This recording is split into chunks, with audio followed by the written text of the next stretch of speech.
Welcome to నేటి ధరణి news. Jaggampeta ఇరిపాక Shivakeshava క్షేత్రంలో TTD board సభ్యులు ఎమ్మెల్యే జ్యోతుల నెహ్రూ ఆధ్వర్యంలో సామూహిక సత్యనారాయణమూర్తి వ్రతాలు 2000 మంది జంటలతో పాటు సామూహిక వ్రతాల్లో పాల్గొని వ్రతమాచరించిన జిల్లా టీడీపీ అధ్యక్షులు జ్యోతుల నవీన్ దంపతులు, భక్తులకు పూజా సామాగ్రిని ఉచితంగా అందించిన జ్యోతుల నెహ్రూ దంపతులు సాయంత్రం 7 గంటలకు అన్నవరం దేవస్థానం ఆధ్వర్యంలో స్వామివారి దివ్య కళ్యాణం.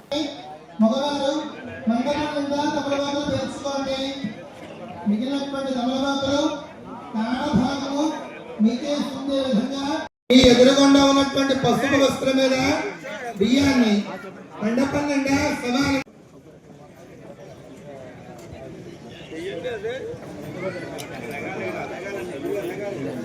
పల్లెల్లో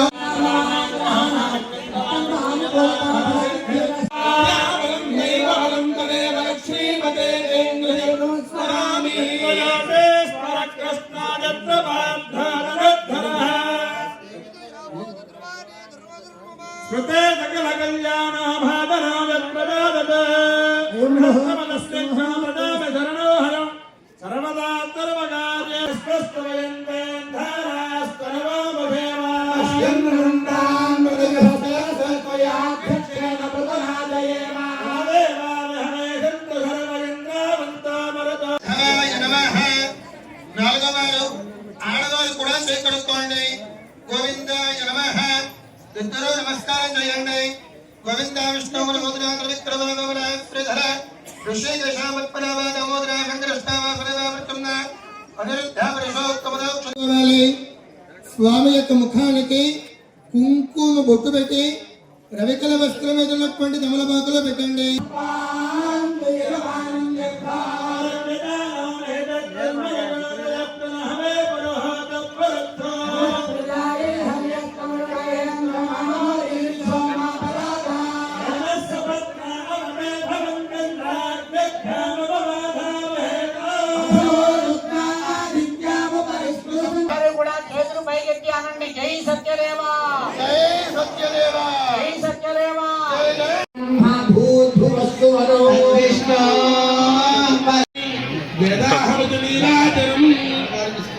అందరూ కూడా స్వామి వారికి హారతి ఇస్తున్నారు. అందరూ కూడా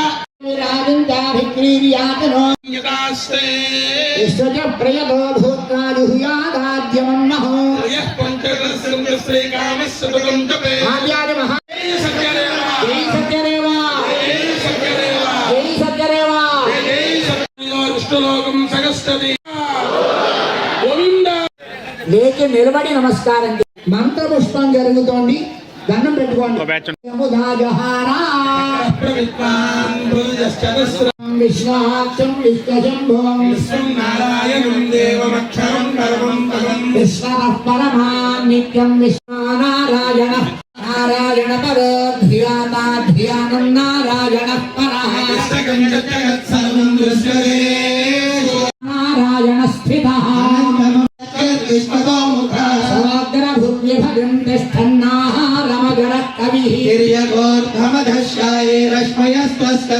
ృష్ణాపయతి స్వందేహేఖే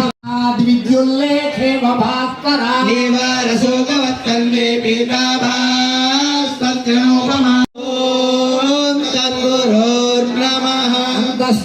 భూతేషు భూద్భువస్తు వరో విష్ణు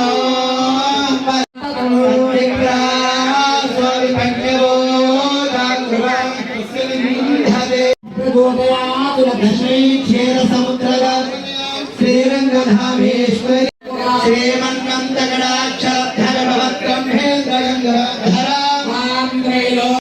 చేసినటువంటి అపరాధములన్నీ కూడా క్షమాపణస్కారాన్ని ఎక్కువ జితమార్థన చేసి మహానుభావ భూలోకంలో ఉండే ప్రజలు దారిద్ర్యంతోనూ దుఃఖంతోనూ ఆయా పర్వదినాల్లో కానీ సత్యనారాయణ వ్రతం చేస్తే చాలా విశేషమైనటువంటి ఫలితం ఉంటుంది. లేకపోయినట్లయినా ఏ రోజునందైనను సరే ఒక దేవాలయమందు కానీ నదీ తీరమందు కానీ తన స్వగృహమునందు కానీ భక్తితో ఈ వ్రతం చేయవచ్చు. వ్రతాలతోటి పూజ చేయాలి. వ్రతానంతరం అందు స్వామికి ఇష్టమైన ప్రసాన్యాసం దేహనాథం మహిమానస్థితండే క్రమూర్వే సాధ్యాత్మ దేవాః యథాస్థానం ప్రవేశయామి అలా వదిలిపెట్టండి. ఈ వారు అందరూ కూడా రెండు చేతితోటి ఆ కలశ పట్టుకుని వస్త్రము స్వామివారి ప్రతిమ మీరు తీసి జాగ్రత్త పెట్టుకోవాలి. కలశ వస్త్రము స్వామివారి రాజమంత్రం మీద తీసి ముందుగా జాగ్రత్త పెట్టుకోవాలి. కలశము 5 కొబ్బరికాయలు ప్రక్కన పెట్టుకుని ఆ పూజా ద్రవ్యాలన్నీ కూడా పసుపు మండపంలోకి ఆ వస్త్రంలోకి పూజా ద్రవ్యాలన్నీ కూడా మూట కట్టాలి. పళ్ళెంలో ఉన్నటువంటి ద్రవ్యాలు కూడా ఆ మండపంలో వేసేసుకోండి. సత్యదేవాయ నమః. ఆ పళ్ళెంలో ఉన్న అక్షతలు, పోక చెక్కలు, పత్రి పుష్పాలు అన్నీ కూడా మండపంలో వేసేసుకోండి అమ్మా. ఎవరు తొక్కకూడదు.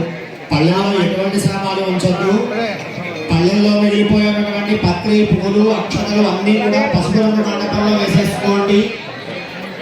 మీరు ఎంతో పవిత్రంగా పూజ చేసిన సామాగ్రి దగ్గరగా పెట్టి పసుపు రంగు మండపం అంతా మూట కట్టేయాలి.